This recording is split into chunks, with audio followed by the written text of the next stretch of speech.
ଅରେକଣା ଗ୍ରାମରେ ଆମେ ଆଜି ପହଞ୍ଚିଛୁ। ଗତକାଲି ଅଲ୍ ଇଣ୍ଡିଆ ଲେବୁଲରେ ନିଟ୍ ଏକ୍ଜାମ ଯେଉଁ ରେଜଲ୍ଟ ବାହାରିଛି ସେଥିରେ ଆମର କୃତି ଛାତ୍ରୀ 4961 ର୍ୟାଙ୍କରେ ଉତ୍ତୀର୍ଣ୍ଣ ହୋଇଛନ୍ତି। ଆଜି ତାଙ୍କ ପରିବାର ସହିତ ଆମେ ସମସ୍ତେ ତାଙ୍କର ଆଜି ସାକ୍ଷାତକାର ନେଉଛୁ। ସେ ଆଜି ଆମ ଦି ନ୍ୟୁଜ୍ ଟୁଡେ ଷ୍ଟୁଡିଓରେ ଉପସ୍ଥିତ ଅଛନ୍ତି।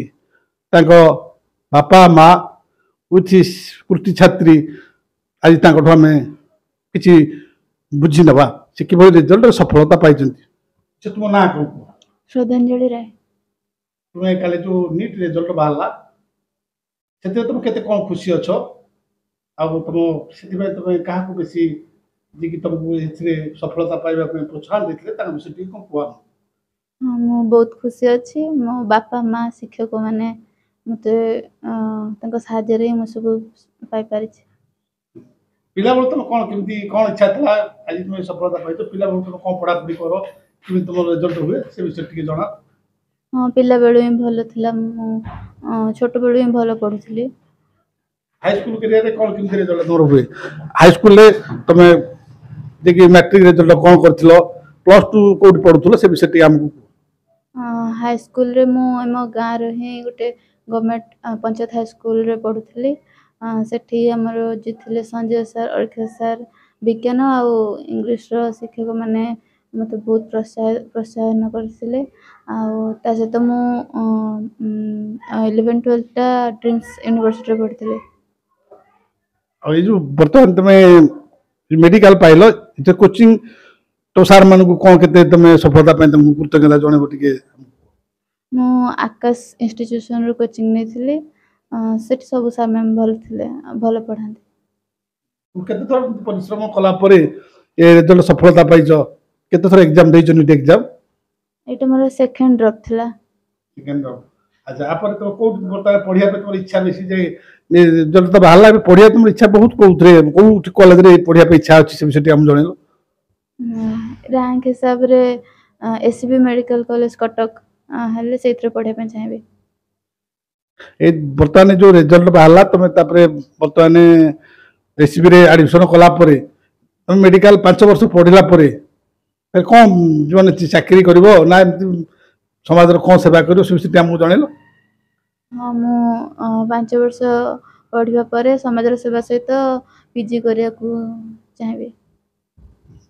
ଆଉ ଏଥିପାଇଁ ତମର ବାପା ମାଙ୍କୁ ତ ସଫଳତା ଦେଲ, ଆଉ ଅନ୍ୟମାନେ ତମ ବନ୍ଧୁ ବାନ୍ଧବ ଅଜା ଆଈ ଏସବୁ ଯେଉଁ ଅଛନ୍ତି ତାଙ୍କୁ ଟିକେ କ'ଣ ଏ ବାର୍ତ୍ତା ମୋତେ ଟିକେ ନ୍ୟୁଜ୍ ମାଧ୍ୟମରେ କୁହ କ'ଣ ସଫଳତା ପାଇଁ ତାଙ୍କୁ ଟିକେ। ମୋ ପିଇସି ମାମୁଁ ମାନେ ବି ମୋତେ ବହୁତ ପ୍ରୋତ୍ସାହନ କରିଥିଲେ। ଆଉ ସାନ ମୋ ଦିଦି ଯେ ସିଏ ହିଁ ମୋତେ ବହୁତ ହେଲ୍ପ କରିଥିଲା। ମୁଁ ଛୋଟବେଳୁ ସେ ମୋତେ ଗାଇଡ଼ କରିଥିଲା। ତୁମେ ମ୍ୟାଟ୍ରିକରେ କେତେ ପରସେଣ୍ଟ ରେଜଲ୍ଟ କରିଛ? ପ୍ଲସ୍ ଟୁରେ କେତେ ପରସେଣ୍ଟ ରେଜଲ୍ଟ କରିଛ? ବା ତା ପୂର୍ବରୁ ତୁମେ ବୃତ୍ତି ପାଇଛ କି ନାହିଁ ସେ ଟିକେ ଜଣାଇବ। ମ୍ୟାଟ୍ରିକରେ ମୋର 10th ବୋର୍ଡ଼ରେ 90% ଥିଲା, 12thରେ 91.16% ଥିଲା।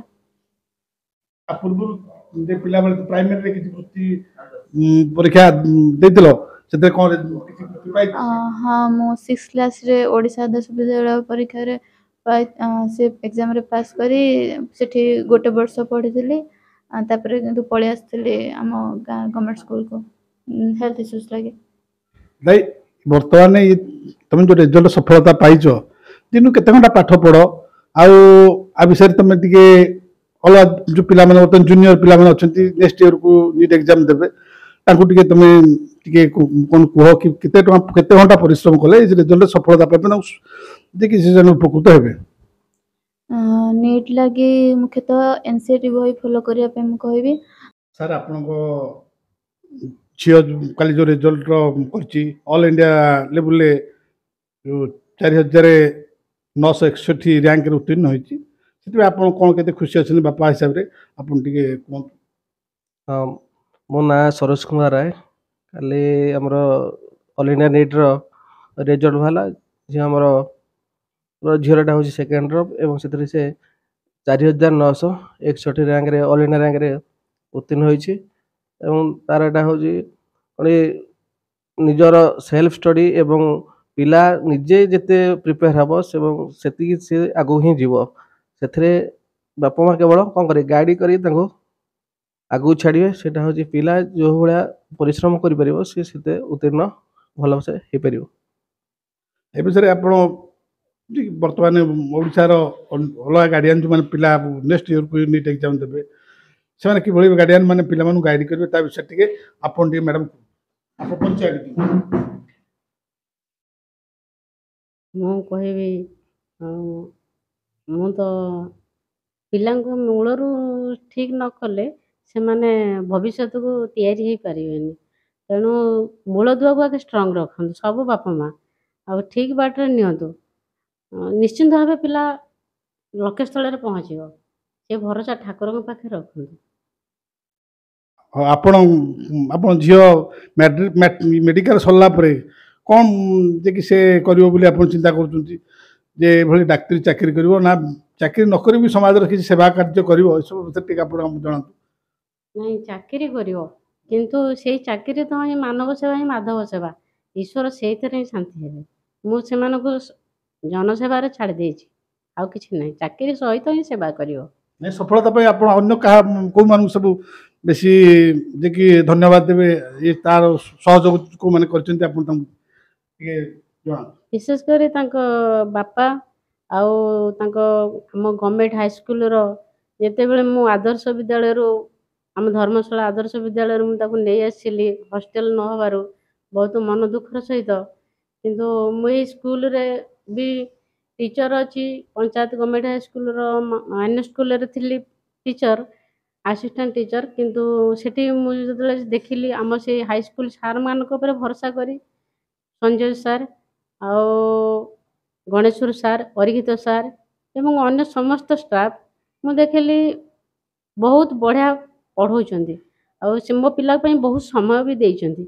ଆଉ ସେମାନଙ୍କର ସହଯୋଗରେ ସେ 91% ରଖିଲା। ମୁଁ ବହୁତ ଖୁସି ହେଇଥିଲି।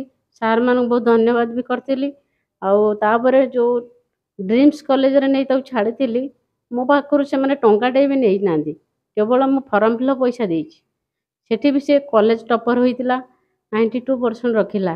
ଆଉ ସେମାନେ ବି ମୋତେ ବହୁତ ଖୁସିର ସହିତ ଡାକି ସ୍ୱାଗତ କଲା ଭଳିଆ ଡାକିଲେ। ମୋତେ ଯିବାକୁ ବି ଏତେ କାର୍ଯ୍ୟ ବ୍ୟସ୍ତ, ମୋତେ ଯିବାକୁ ବି ସେଠି ସମୟ ଦେବାକୁ ବି ସମୟ ନଥିଲା। କହିଲେ ମ୍ୟାଡ଼ାମ୍ ଆପଣ ଆସିବେ, ଆମେ ଏଇ ବର୍ଷର ଯେତେବେଳେ ଶିକ୍ଷାବର୍ଷ ଆରମ୍ଭ କରିବୁ ଆପଣଙ୍କ ହାତରେ ନଡ଼ିଆଟିଏ ଆମ ଠାକୁରଙ୍କ ଗଣେଶଙ୍କ ପାଖରେ ବାଡ଼ା ହେବ, ଆପଣ ଟିକେ ଆସିବେ। ମୁଁ କହିଲି ସାର୍ ମୁଁ ଏତେ ବ୍ୟସ୍ତ, ଆଉ ଆପଣ ମୋତେ ଛାଡ଼ି ଦିଅନ୍ତୁ। ମୁଁ ଏଇଠି ଆପଣଙ୍କ ଅନୁଷ୍ଠାନ ପ୍ରତି ଶୁଭକାମନା କରୁଛି। ନିଶ୍ଚିନ୍ତ ଭାବେ ମୁଁ ଗୋଟେ ବଡ଼ ଝିଅକୁ ସେଠି ପଢ଼େଇଥିଲି, ସିଏ ବି ଭଲ ରେଜଲ୍ଟ କରିକି ଆସିଲା। ଆଉ ସିଏ ବି ଏବେ BSc ନର୍ସିଂ କରି ବୁର୍ଲାରେ ପଢ଼ୁଛି। ସିଏ ମେଡ଼ିକାଲ ପାଇବା ପିଲା, କିନ୍ତୁ କୋଭିଡ଼ ପାଇଁ ସେ ବହୁତ ଟିକେ ହଡ଼ବଡ଼ ହେଇଗଲା। ଅନଲାଇନ୍ ପାଠପଢ଼ା ତାକୁ ସଫିସିଏଣ୍ଟ ହେଇପାରିଲାନି। ଆଉ ଝିଅ ଛୁଆ ବୋଲି ଆମେ ଆଉ ସମୟ ତାକୁ ନ ଦେଇକି ଆମେ ସେ BSc ନର୍ସିଂରେ ଛାଡ଼ିଦେଲୁ।